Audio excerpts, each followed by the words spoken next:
moment où Joseph Kabila est devenu président de la République, que non, je ne le connaissais même pas. Mon rapprochement date de Mzé Laurent Désiré Kabila, qui m'a tiré des griffes de mes anciens amis du RCD, m'a fait évader de Goma, et je suis venu ici, à Kinshasa, où j'ai rencontré Mzé 4 mois avant son assassinat. C'est de cette époque que date mon rapprochement avec Kabila et ceux qui ont succédé à Laurent Kabila, donc son fils. Donc ne me présentez pas comme quelqu'un qui est venu pour les beaux yeux de Joseph Kabila. Non, c'est avec son père qu'a commencé mon rapprochement. Et puisque le fils succédait au père, pourquoi voulez-vous que je m'éloigne de lui? Il n'y avait aucune raison. Mais nous avons été, j'ai pris conscience que nous avons été manipulés. Tout comme tous les Congolais ont été manipulés pendant 32 ans parce par Mobutu. Vous l'avez repris, je vais lire dans votre lettre, vous avez dit la pénible impression d'avoir été littéralement roulé pendant des années par ces derniers. Qu'est-ce que vous voulez dire par Je suis un être humain, je peux avoir été manipulé, je le reconnais. Je n'ai pas cru que manipulé par qui, que le président Joseph Kabila, tel que je l'ai connu, pouvait prononcer un discours tel qu'il l'a prononcé le 23 mai 2025.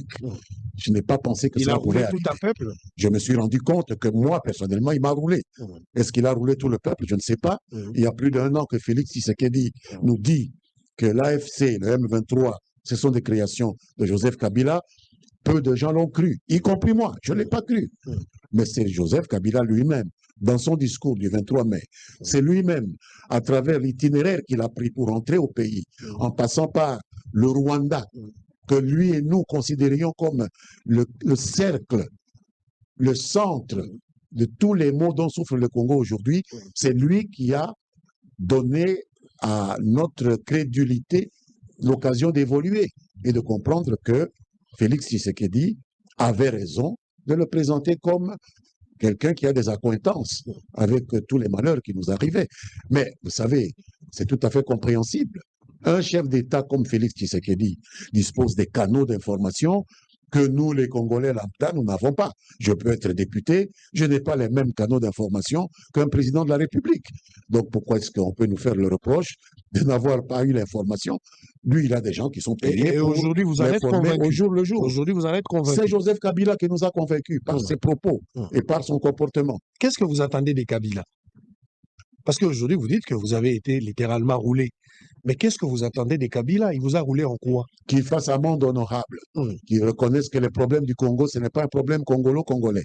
Que le problème que le Congo affronte aujourd'hui, c'est une agression militaire du Rwanda. Une agression qui a commencé en 1996, du vivant de son père. Donc qu'il reconnaisse cela, qu'il fasse amende honorable et qu'il rentre à la maison.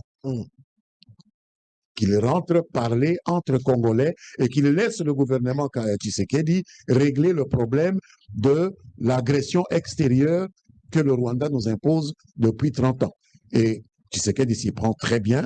Il ne faut pas lui mettre les bâtons dans les roues en venant faire le relais des discours prétextes, faire le relais des propos sophistes du régime de Paul Kagame. Je vais vous laisser réagir par rapport à un message, c'est une interview de Barnabé Kikayabin Karoubi qui est proche des Kabila. Vous allez réagir en 5 phrases. Regarde ce qu'il dit. C'est 5 phrases, Barnabé Kikayabin Karoubi, qui résument le positionnement de l'ancien chef d'État en ce moment. On va commencer par le premier point. Joseph Kabila revient parce qu'il voit une nation en détresse. Un pays dont la souveraineté est menacée et un peuple qui réclame des dirigeants qui l'écoutent, le comprennent et lui donnent satisfaction. Ça, c'est le premier point. Je ne sais pas comment, si vous pouvez réagir au premier point, puis on va aller au second. Oui.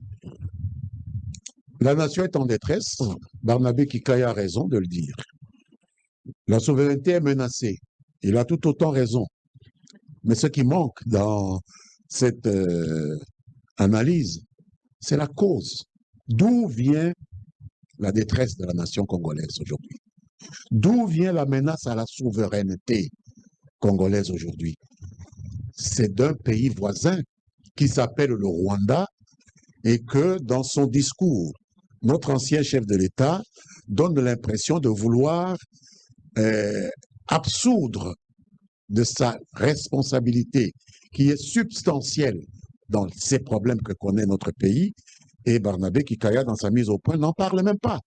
Donc, il y a détresse, il y a menace sur la souveraineté, mais tout cela, c'est nous qui sommes menacés, qui sommes la cause de la menace. Donc, nous nous menacerions nous-mêmes, nous nous mettrions nous-mêmes en détresse.